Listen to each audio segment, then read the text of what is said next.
Hi, welcome back to Stand on Guard.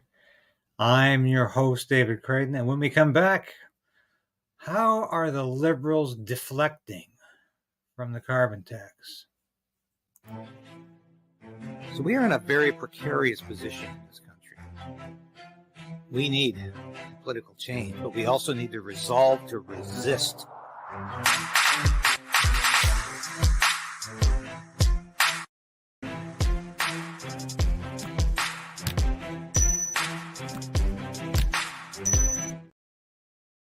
Yes, please ring the bell. Like this station. Subscribe if you haven't. Resubscribe if you need to.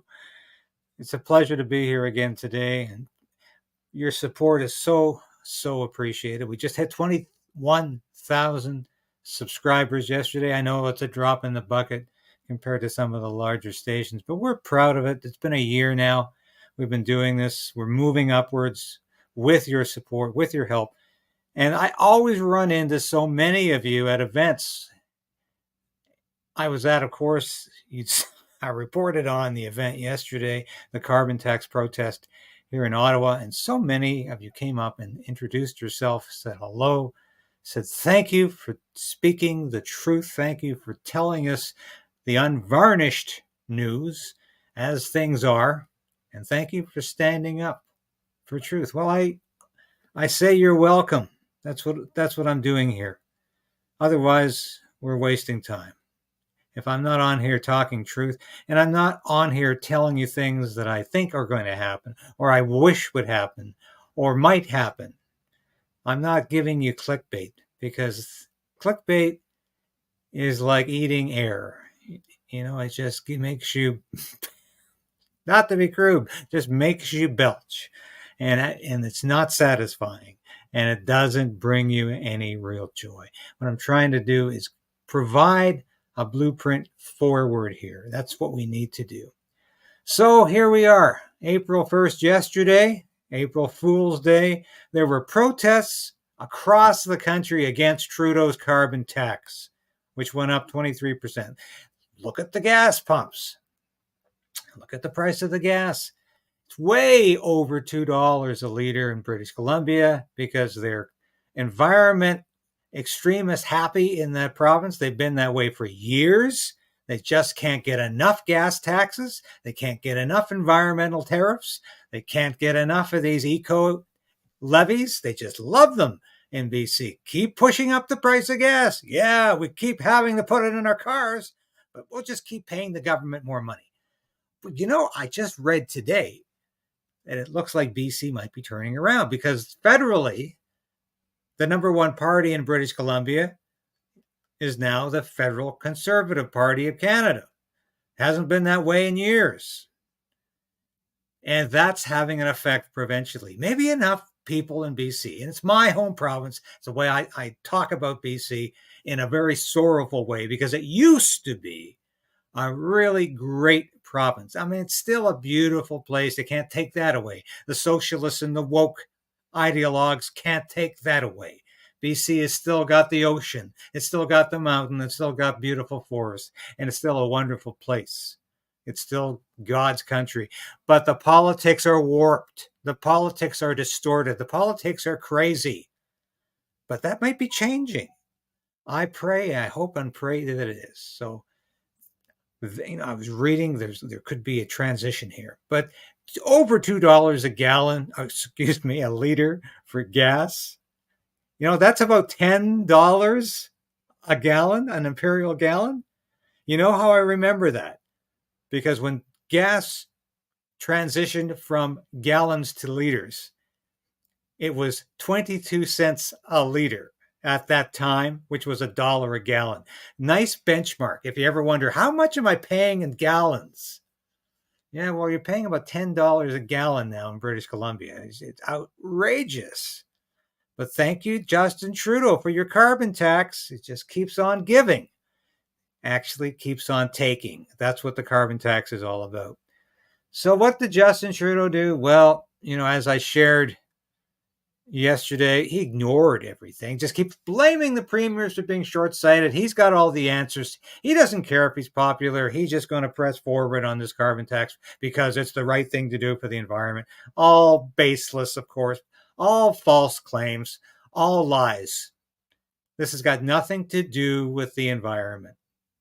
It's got everything to do with control. It's not even just about taxes and stealing money from your pockets, not putting it in your pockets, taking it out. But it's not just about that anymore. It's about control. It's about how you can control your life or can't control your life. If you're able to heat your home, if you're able to drive your car to work or on vacation, if you're able to make decisions without the government being there in the way, that's what Justin Trudeau's doing this for. That's his raison d'etre, is controlling your life. So what does he do yesterday? Big announcement. And here we have a Liberal MP, Eric Kuzmarchuk. He's the parliamentary secretary for the EDC minister. And he's proud as punch that Justin Trudeau announced on the same day that the carbon tax jumped by 23%. On the same day, Justin Trudeau announces he's going to spend $1 billion over 5 years of your taxpayer money for free food for school children. How nice. He's going to spend another $1 billion. Now look at the ratio here for Mr. Kuzmarchuk. 330 likes, 1,500 negative comments. And of course, the Globe and Mail chimed in. The Globe and Mail, which is also 100% behind the carbon tax, can't understand why stupid Canadians just don't embrace it. Can't understand why anyone would think it's an economic inconvenience. Can't understand why Pierre Poilievre is arguing that it's impoverishing Canadians. Just can't understand any opposition to it. The same Globe and Mail yesterday said, why aren't Canadians getting behind Mr. Trudeau's free lunch program for kids?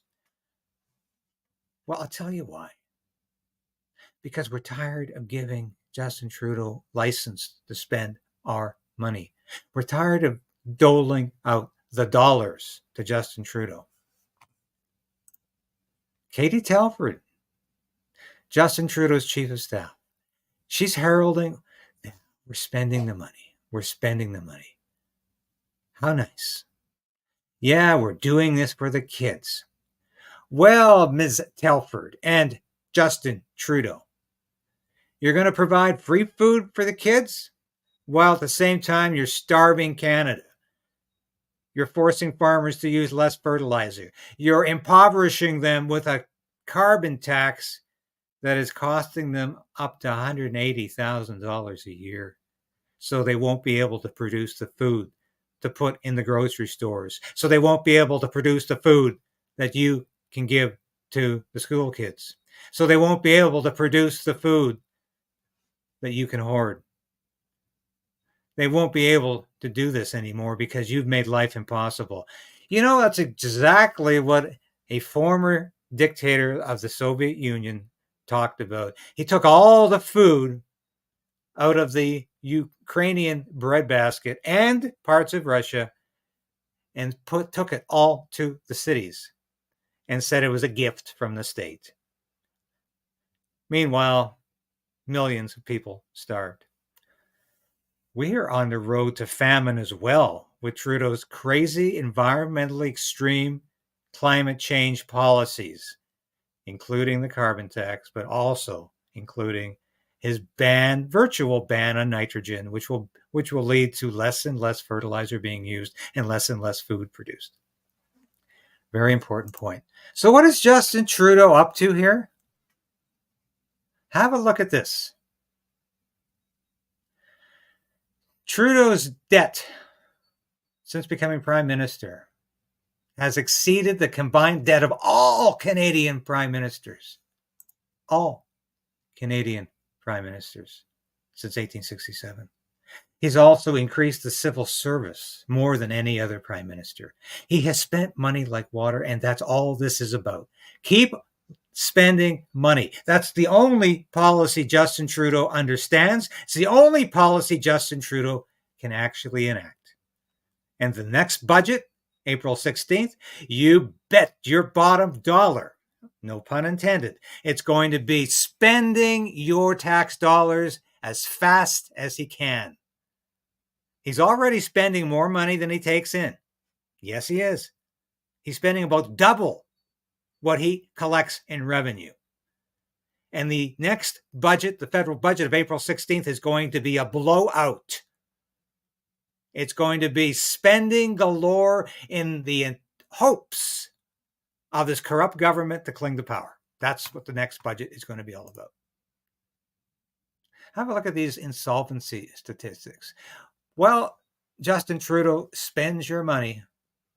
More Canadians are declaring bankruptcy. Bankruptcies increased by 22.2% in January 2024 compared to the previous month.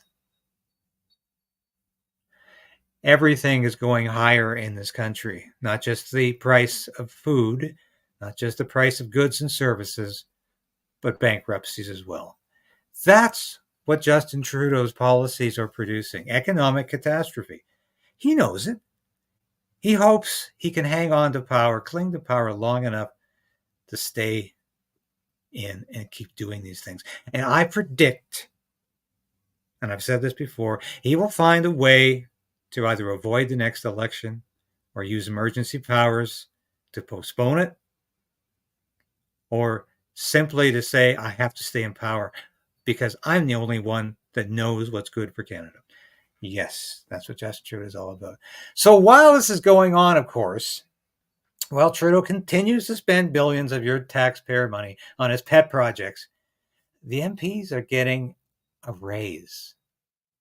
Now, when I worked in Parliament Hill, they used to have to vote on the raise. The MPs had to make a public declaration that, yeah, I think I'm worth more money. Prime Minister is now making over $400,000. Our MPs are the second highest paid political representatives in the world after those in the United States. They're making over $200,000. Now, that's not bad for a lot of people who probably would have ended up selling used cars. Not bad at all. And every year now, when their salary goes up on April 1st, they don't have to vote on it. In fact, they're not even in the House. It's automatic. Do you think that's right? Do you think they should be making that kind of money? They should be getting automatic wage increases on the same day the carbon tax went through, when you're going to be spending 23% more on the carbon tax? Do you think that's right? Do you think that's just? Do you think that's common sense?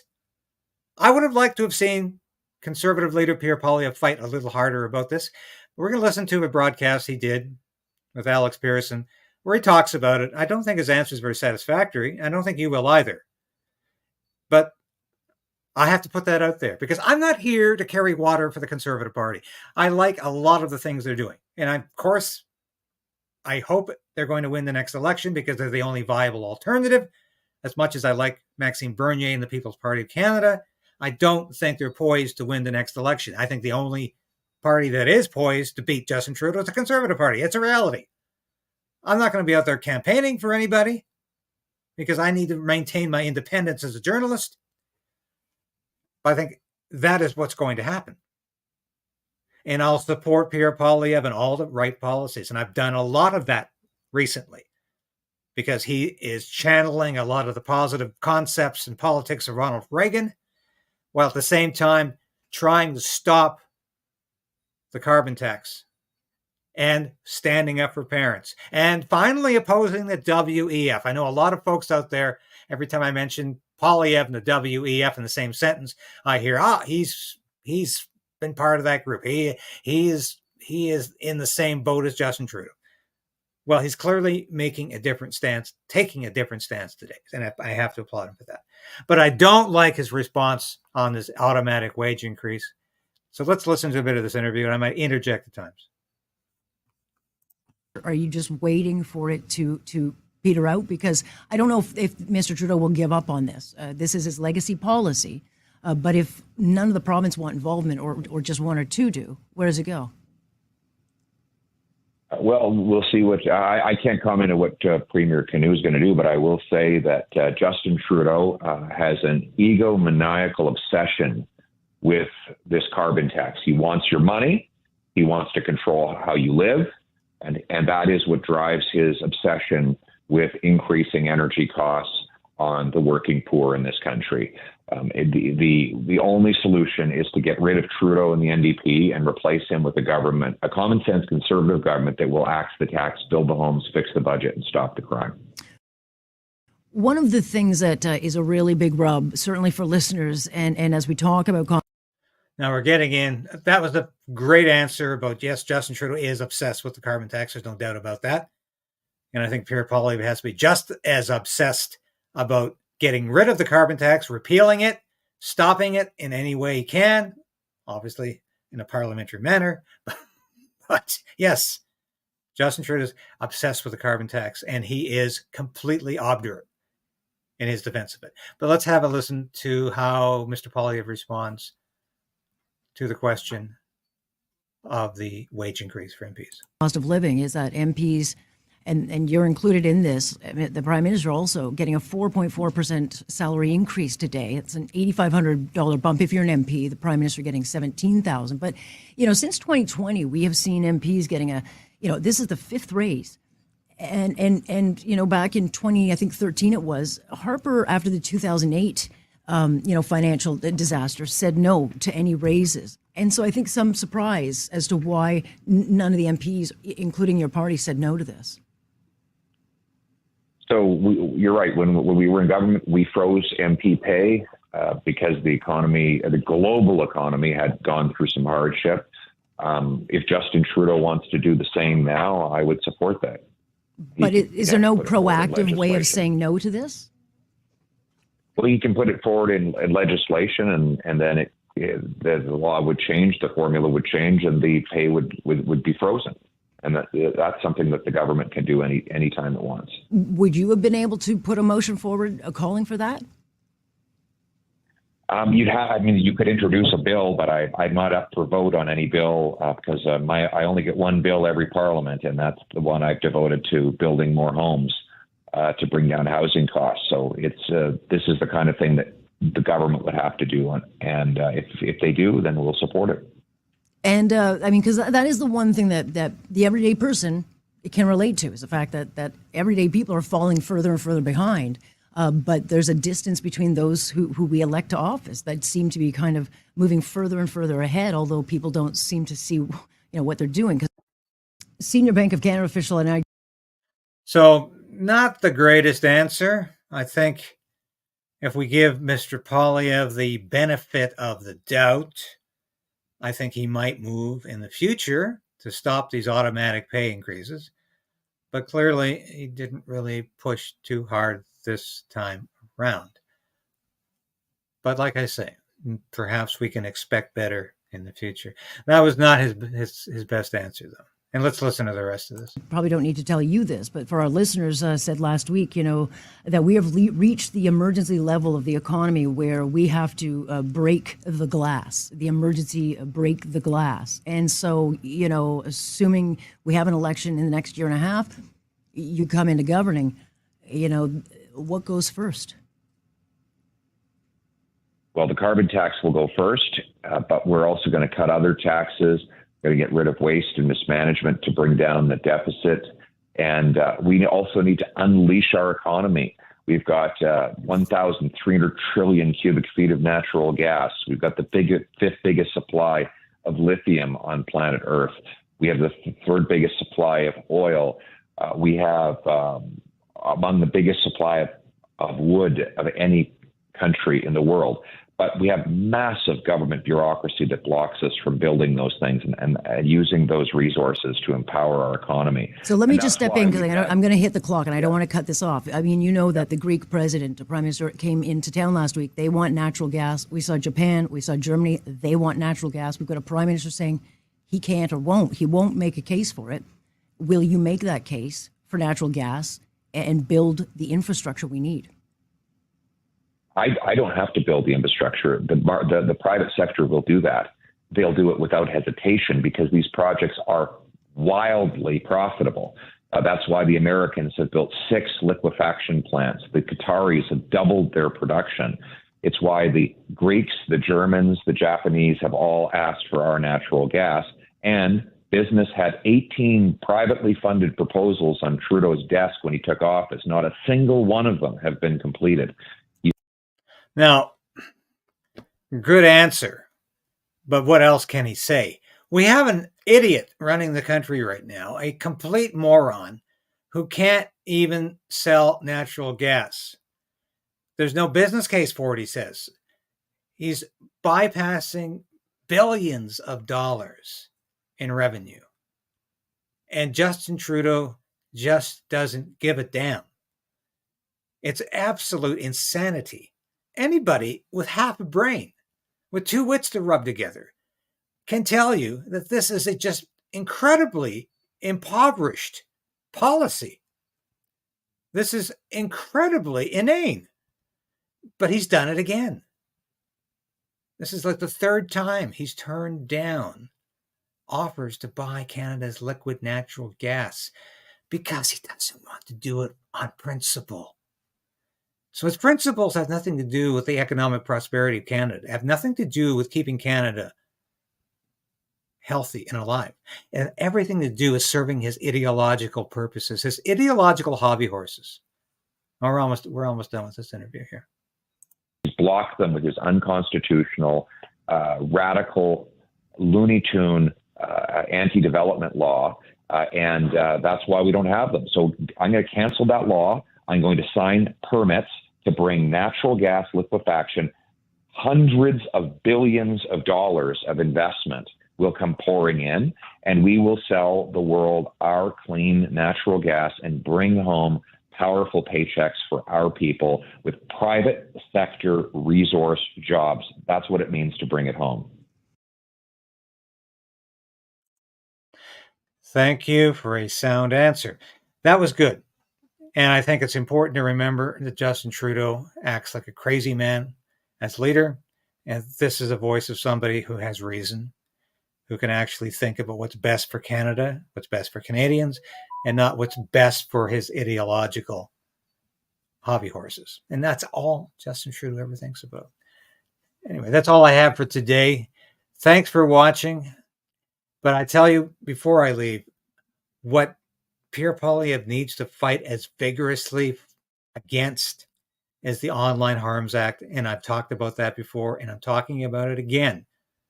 Next week, I've got Neil Oliver back on the show, and we're going to be talking about what Scotland has just done with its hate speech laws.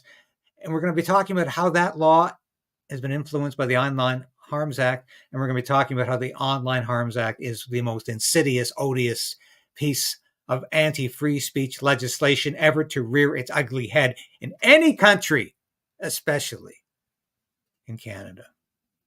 This has been, and this is threatening to take away your very basic democratic right to speak your mind, to have freedom of speech. And we're going to fight that. So Neil will be on next week to discuss that with me. And I want to see Pierre Poilievre fight that as strongly as he's fighting the carbon tax. Thanks for watching today. We'll be back again tomorrow. Thank you for watching this episode of Stand on Guard and being a part of the KRAYDEN'S Right channel. If you've watched this episode to this point, you've watched it all. And that's really important for a small station like this. We always say subscribe, hit the bell, be a part of the KRAYDEN resistance. Resolve to resist. That's what we're doing. And if you become a subscriber, if you're a supporter of this station or a member through Substack, through YouTube, and now you can be a local as well, That's so important to us because I couldn't do this without you. I made a decision to become an independent journalist about a year ago because I wanted to bring all of my experience in the military, in journalism, to you. I don't promise anything I can't deliver. I don't offer clickbait. I offer truth. The truth is out there, and it's my job to bring that truth to light and to you. Thanks for being a part of the Krayden's Right resistance, and we'll see you